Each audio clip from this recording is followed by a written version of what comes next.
Hello everyone, my name is Ralph Romero. I'm a district manager in 7539 in the Affinity Division here in Avon West, and today we're going to go ahead and show you how to set up your Google Calendar and export your Google Calendar the correct way.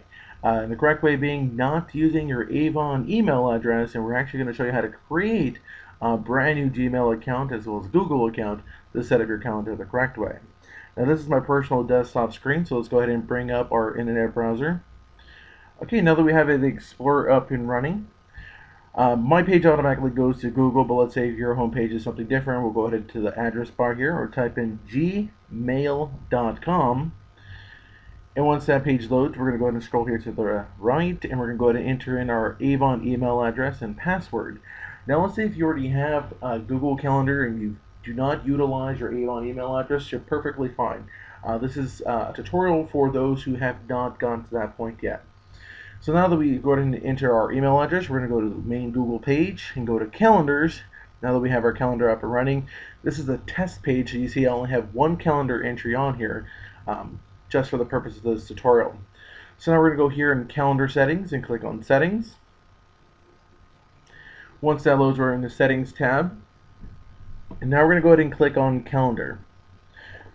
As you see, we have create a new calendar, import calendar, as well as export calendar. For this tutorial, we're going to go ahead and utilize the export function and go ahead and click save. Now the file is actually going to save in a zip file. We want to go ahead and save it to your desktop. That way when we go back to extract your calendar, it'll be easier to locate. So let's go ahead and save it here. Now that we go ahead and close the bar.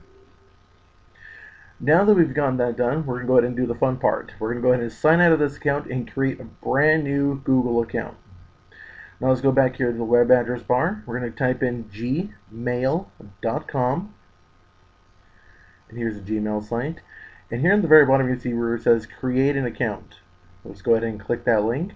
And we're going to go ahead and enter in our personal information such as our name and our last name and a personal email address. Now the email address can be whatever you want. It could be something personal. It could be your first name, your last name, and district.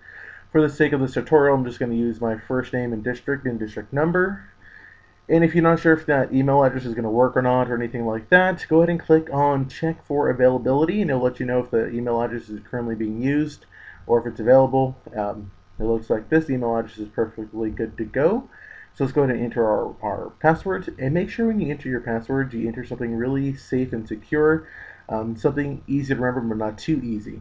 But in case you do forget your password, it does give you an option here in the midsection to enter a recovery email address, and that would be the only time it would be appropriate for you to use your Avon personal email address with Avon, which is mine is ralph.romero@avon.com. So in case I forget the password, I can just go ahead and click on the forget password link on the Gmail site, and it'll automatically send me a link to recover the password or create a new one. So let's go ahead and finish off here. Just put some basic information, get the security fields on here.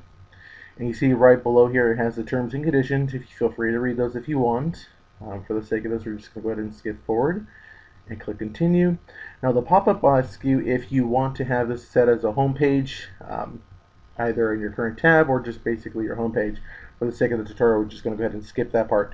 And we're going to go ahead and take a look at our account. So congratulations, we now have a Gmail account to work with here. And this is not my personal Gmail account, this is actually just a tester account. So if you see there's no calendar entries, don't hold that against me. So let's go ahead and click on calendars. Now that we have calendars, we want to confirm our first name, last name, and a time zone. We want to make sure that information is correct, and if not, you can go ahead and scroll down and select one that's option. And we're going to go ahead and click continue. And this is our Google Calendar. This is the calendar we're going to be working with. Now if you notice here, it shows our calendar here listed on the left-hand panel. So our calendar is blank, so let's go ahead and fix that. Now before we go ahead and do that, we went back to settings. We're going to change a couple parameters here. I like to view my calendar for the full week, 7 days. You can choose the entire month, 2 months, or what have you. It does give you the options here. Now whenever you make the adjustments here on the settings tab, make sure you click on save, which is either on the bottom or on the top. Otherwise it's not going to save any information. But every time you save, you have to keep going back into the settings tab. So now that we set that up, let's go ahead and import our calendar. Before we go ahead and import our calendar, let's go ahead and change the title of this calendar. I have heard from a lot of managers telling me, I want to separate my Google Calendar from my family calendar, which is great. It's something you can do, especially running off the Android operating system. To do that, we're going to go ahead and change the title of our calendar by deleting the email address, and we're going to enter something simple like D for District 7539, and in the description tab, we're going to put District Calendar.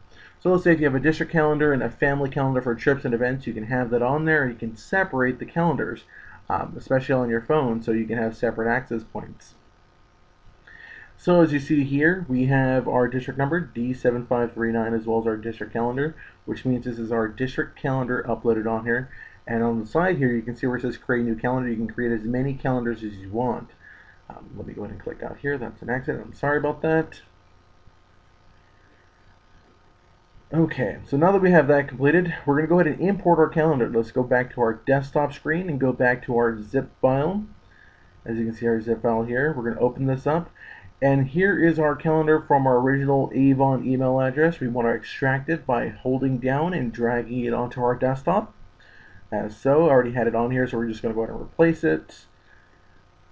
Click replace. For first-time users, you won't have to worry about it placing, but I've done this several times today, so that's why I've had that on there. Now that we've extracted our Google Calendar from our original page, we're going to go ahead and import it onto our new Google site by clicking the import link. We're going to go ahead and click on Browse, and now we're going to go to search for the file on our desktop. That's why it's important to load it directly onto your desktop as a root file. That way it's not in any subfolders or anything else like that. So you always want to keep files like that rooted. So now we've selected our file, we're going to go ahead and click OK. It's going to list it here. Now if you remember back when we had our Avon email address, I only had one entry on there. It's test Google.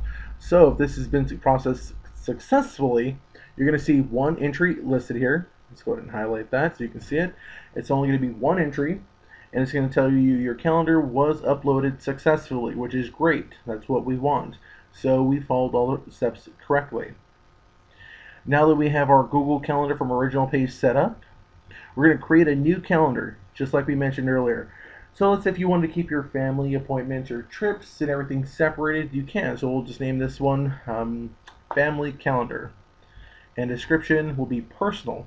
So when you're going on your Android operating phone or your BlackBerry phone, you can select between your district calendar or your personal calendar. Let's go here and click on Save. Back to calendar. Now if you notice here on your left hand side, you have two calendars, one in blue and one in red. You can actually change the colors between your calendars if you want to, but we're not going to adjust anything right now. In the blue we have our district calendar, and the red we have our family calendar. So if you deselect your district calendar, you're only going to see your family calendar.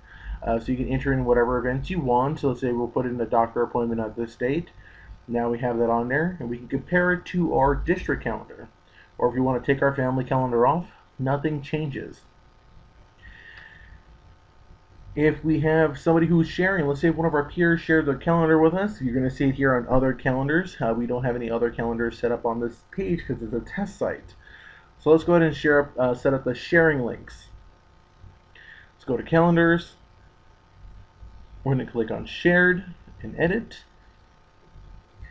Now on this site, you can enter in as many access points as you want. So let's say if you want to give your division manager, area sales leader, admin, or a family member access to your district calendar, you can enter them here. And on this tab here, it will give you the option to select whether you want them to have full access to change events or just to see your full your full calendar, or just to see when you're free. So we're just going to go ahead and enter our division managers, and let's say if we wanted to add our admin, we'll go ahead and add our admin, which is important to do. It's also a personal choice. This way, whenever I have a change in events or anything like that, or a cancellation, my admin can actually go onto my Google Calendar online, edit my calendar, and it will send a link directly to my phone, advising me that my calendar has been updated. Once you click save, it's going to prompt you if you want to invite the members who don't have Google Calendar on here. For the sake of the tutorial, we're going to click no. And now we're going to show you, if you click on your family calendar, if you want to share access to your family members, you can click on here and you can add whoever you want to see your family calendar. Let's go ahead and enter our husbands and wives email address and click shared. You want to give them full access. You never want to disappoint the family members, so you just give them full access, so in case anything changes, it'll still pop up on your Android or smartphone. And click save. And now only those specific people have access to those calendars. So you don't never have to worry, is this person going to see this calendar or not? Only people you give access to. Now we're going to set up the notifications.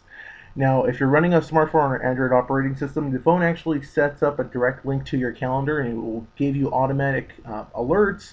So it's not really necessary to have the notifications listed on here, especially if you're running a smartphone and it's set up to your Gmail. It's just going to send you emails to your Gmail, so you're just basically doubling up, it might be a little bit of a nuisance. So I'm just going to leave it here on pop-up and then change the time parameter to 30 minutes. That way, if I'm online and let's say I need to be to a meeting in 30 minutes or an hour, it'll automatically pop up on my screen. But let's say you have a not-so-smartphone. For a lot of us that haven't upgraded our phones yet, click on the mobile link, enter your phone number, and then click send verification code, and it's actually going to send you a code as a text message to your phone. Enter the code here, been approved. That way, when you have your Google Calendar up and running on your desktop, if there's a change or just your daily calendar or agenda, it will actually send it to you as a text message, and you can respond back to it, which is amazing. And that's pretty much it for our Google Calendar tutorial on how to set up and export from your Avon over to your personal Gmail account. If you have any further questions, feel free to email me at ralph.romero@avon.com and look